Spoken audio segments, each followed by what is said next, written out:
전북 지역 코로나19 확진자가 10명 추가로 발생했습니다. 부안과 정읍, 고창 등 6개 시군에서 확진자가 나왔습니다. 코로나19 확진자가 없었던 부안군에 처음으로 확진자가 발생해 주민들의 불안이 커지고 있습니다. 확진자 중에는 공무원도 포함됐고 군수는 자가격리돼 행정 공백 우려도 나옵니다. 코로나19 여파로 기업 대부분이 신규 채용 인원을 줄이고 있습니다. 취업에 비상이 걸린 지방대들이 창업교육에서 돌파구를 찾고 있습니다. 자신의 친구를 때린 지인을 찾아가 흉기로 살해한 20대가 항소심에서도 중형을 선고받았습니다. 재판부는 피고인이 흉기를 미리 준비했고 유족의 용서를 받지 못했다며 판결 이유를 밝혔습니다.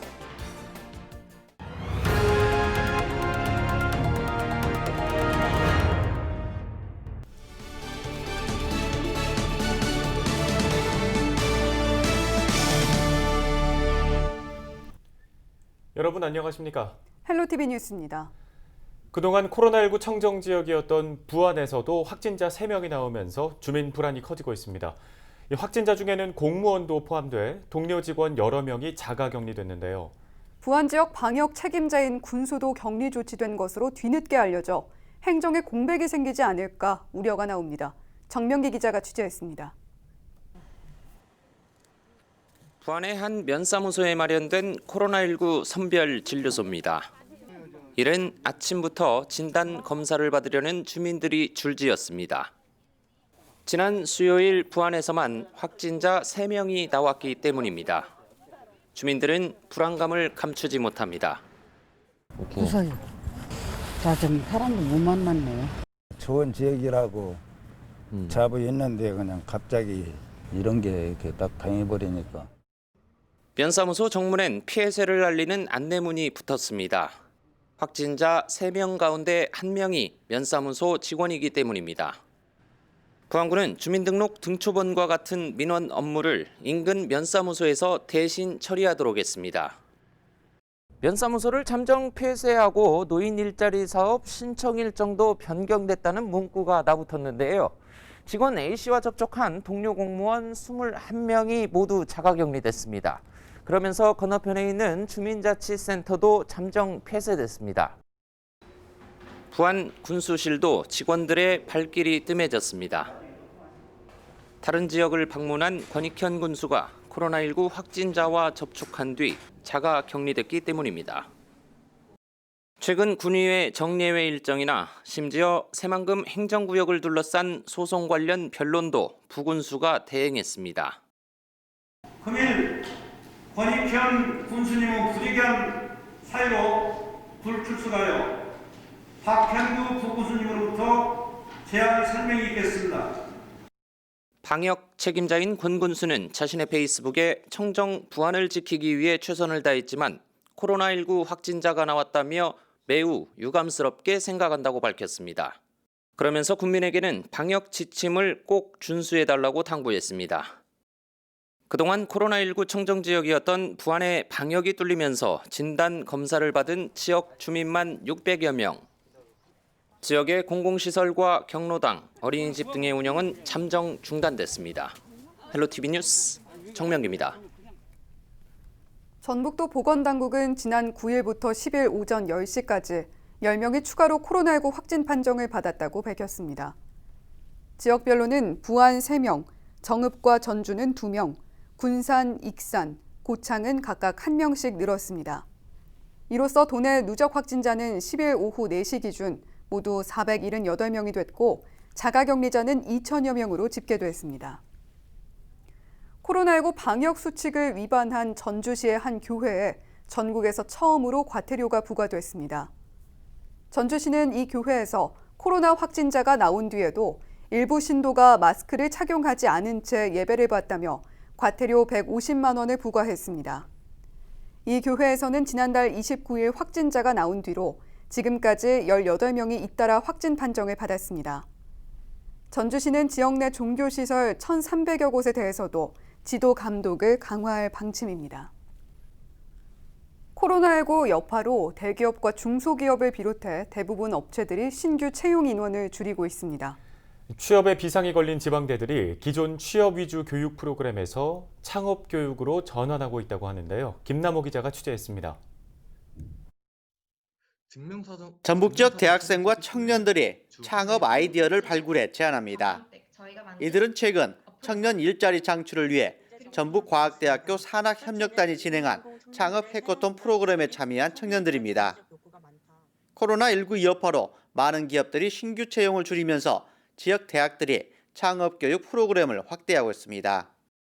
저희 대학은 산학협력단 학생들의 어떤 취업과 창업에 심혈을 기울이고 있는데 요즘 코로나19 때문에 코로나19가 장기화되면서 취업문이 좀 좁아졌습니다. 그래서 방향을 좀 창업적으로 많이 역량 강화를 시키고 있는 편입니다. 취업 역량 강화 위주로 진행되던 교육 프로그램들도 청년 창업 사관학교와 창업 동아리 활성화, 창업 관련 과목 신설 등으로 바뀌고 있습니다. 재학생들도 창업 보육센터 입주 기업들이 진행하는 포럼에 참여해 창업 아이디어나 경험담을 듣는 등 창업 정보 찾기에 적극 나서고 있습니다. 취업의 문이 많이 좁다고 생각을 하는데 학교에서 해주는 1인 미디어 교육을 들으면서 제가 혼자 나아갈 수 있는 창업에 대해 지금 준비하고 있습니다. 하지만 보다 더 좋은 창업 교육 프로그램들이 있다면 저는 더 좋을 것 같다고 생각을 합니다. 저도 창업에 대해서 관심이 좀 생겨가지고 이번 학기만 지금 총 2번을 나갔는데 임상에서 쓰는데 얼마나 좀 더 효율적으로 사용하고 있냐 이런 식으로 탐방을 하면서 저희도 이제 창업에 대해서 많이 생각을 하고 있습니다. 지난해 졸업자 통계조사에서 호남 제주권 전문대학 가운데 가장 높은 취업률 76%를 기록했던 전북과학대. 코로나19 여파로 취업 기회 자체가 줄면서 이제는 창업교육 프로그램으로 돌파구를 찾고 있습니다. 헬로티비 뉴스 김나호입니다.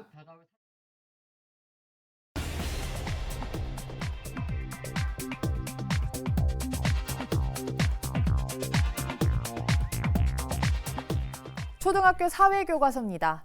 맷돌로 갈던 것을 믹서기로, 가마솥으로 짓던 밥은 전기밥솥에, 가사노동의 변화를 보여주는 대목입니다. 그런데 과거나 현재나 가사노동의 주체는 모두 여성으로 묘사되고 있습니다. 부부간의 가사분담, 여러분은 어떻게 생각하십니까? 아내와 남편이 공평하게 분담해야 한다는데 공감하는지 물었습니다. 사실 남녀가 공평하게 분담을 하는 게 맞겠죠. 가사 분담은 최대한 공평하게 이루어졌으면 하고 그리고 각자 더 잘하는 분야를 맡아서 하는 게 좋지 않을까 생각합니다. 저를 이제 빗대어 말씀드리면 제가 돈을 많이 벌면 가사 분담을 좀 많이 안 할 것 같아요. 네. 맞벌이 가정이라서 그런 거는 좀 나눠서 하는 게 맞는 것 같아요. 통계청 조사를 보면 10명 중 6명이 가사를 공평하게 분담해야 한다라고 동의했습니다. 남성의 경우 58%, 여성은 67%가 분담해야 한다고 답해 여성이 더 많았습니다. 그럼 실제로는 집안일을 얼마나 분담할까요?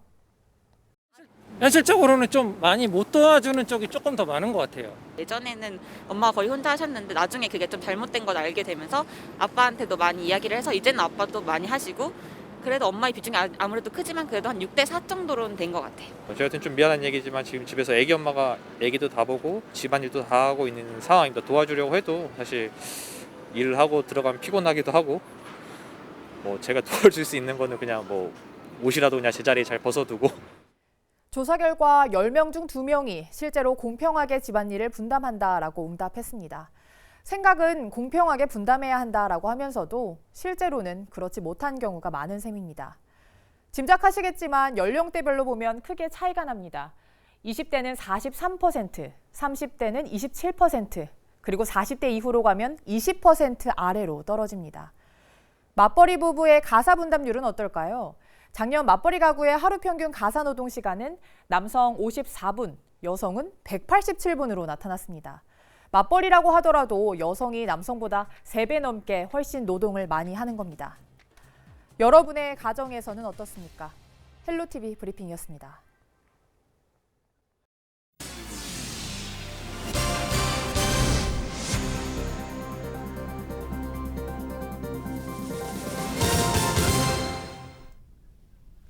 정읍 칠보산 불법 석산 개발 의혹과 관련해 이를 반대하는 시민들이 시위에 나섰습니다.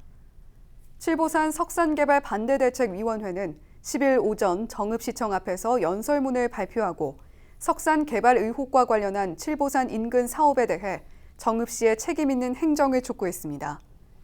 대책위는 지난 10월 환경단체와 함께 전북도청에서 불법 석산 개발 의혹을 제기하며 사업 중단을 주장한 바 있습니다. 한편 시위 전날 시청 앞에 관련 현수막을 설치하려던 반대위 관계자와 이를 제지하는 시청 직원 사이에 소동이 발생해 경찰이 출동하기도 했습니다. 눈 감고 2,000평은 산지 전용을 허가한 정읍시는 지금 당장 허가를 취소하고 칠보산이 흉물로 돈 망가기 전에 주가 원상 복구하고 새만금 1, 2호 방조제 행정구역 관할권에 대한 대법원 변론이 10일 열렸습니다. 1호 방조제는 부안군, 2호 방조제는 김제시에 관할권이 있다는 행정안전부 중앙분쟁조정위의 결정에 부안군이 취소 소송을 제기한 지 5년 만에 변론이 열린 겁니다. 부안군은 이날 변론에서 1, 2호 방조제와 부안군이 가장 근접하다는 점을 부각한 것으로 전해졌습니다. 또 중분위는 행안부 조정원 결정 당시 법치주의에 반하는 입증 자료 등을 제출했다고 밝혔습니다. 다음 소식입니다. 자신의 친구를 때린 지인을 찾아가 흉기로 살해한 20대가 항소심에서도 중형을 선고받았습니다. 광주고법 전주재판부는 살인 혐의로 구속 기소된 24살 A씨에 대한 항소심에서 피고인과 검사의 항소를 기각하고 징역 18년을 선고한 원심을 유지했다고 밝혔습니다. 재판부는 피고인이 흉기를 미리 준비해 범행을 계획했고 아직 유족의 용서를 받지도 못했다면서 1심의 형을 변경할 만한 사유가 없다고 판시했습니다. 전북 지역 전화금융사기, 즉 보이스피싱 피해 규모가 400억 원을 넘어선 것으로 나타났습니다. 전북지방경찰청은 최근 4년 동안 전북에서 발생한 보이스피싱 건수는 2,900여 건에 달한다고 밝혔습니다. 범행으로 인한 피해 금액은 406억여 원으로 집계됐는데요. 올해 발생한 보이스피싱 유형은 금융기관을 사칭한 대출 사기가 470여 건으로 대부분을 차지했습니다. 남원시가 지역 내 주요 관광지에 야간 조명시설을 설치합니다. 남원시는 관광도시로서 품격을 높이고 관광을 활성화하기 위해 광안루원과 요천 등 주요 관광지 일원에 야간 경관을 조성한다고 밝혔습니다. 조명과 투광 등이 설치되는 곳은 광안루원 담장 외벽 630m 구간을 비롯해 승월교 전체 구간과 요천 제방길 등으로 관광지 본래의 아름다움에 멋진 야간 풍광이 더해질 전망입니다. 이 밖에 현재 제작 중인 승월폭포 미디어 파사드와 문화예술회관 LED 전광판이 완료되면 더 많은 관광객이 남원을 찾을 전망입니다. 새롭게 꾸민 광안루원 야간 경관이 지친 시민과 관광객에게 힐링의 장소가 되길 바랍니다. 날씨 정보입니다.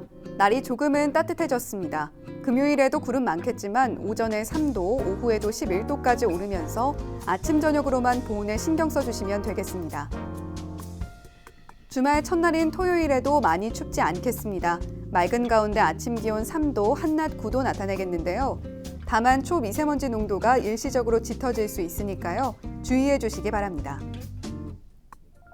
금요일 지역별 아침 최저기온은 0도에서 3도 선에 머물겠습니다. 체감온도도 비슷하겠는데요. 다만 흐리거나 구름 많은 곳이 많아 실제보다 쌀쌀하게 느껴질 수 있겠습니다. 주간 날씨입니다. 주말까지는 평년보다 다소 높은 기온이 유지되겠지만 일요일 오후부터 기온이 떨어지면서 다음 주에는 본격적인 한파가 찾아오겠습니다. 월요일에는 흐리겠지만 이어지는 날은 대체로 맑겠습니다. 바다 날씨입니다. 서해와 남해 해상 흐리겠고 물결은 최고 1m로 비교적 잔잔하게 일겠습니다. 바람도 강하지 않아 조업에 무리 없겠습니다. 날씨 정보였습니다. 요양원과 학교, 군부대와 모임 등을 고리로 하는 집단 감염이 또 발생했습니다. 이들 집단에서 시작된 코로나19 감염은 지인과 가족으로 퍼져나갔는데요. 코로나19 이전의 일상으로 돌아갈 시기는 요원하기만 합니다. 그래도 10일 영국에서는 백신 접종이 시작됐다고 하죠. 우리나라는 빨라도 내년 4월에나 접종이 시작될 전망인데 그 전까지 모임은 X, 마스크는 예스 기억하셔야겠습니다. 헬로티비 뉴스 마칩니다. 시청해주신 여러분 고맙습니다.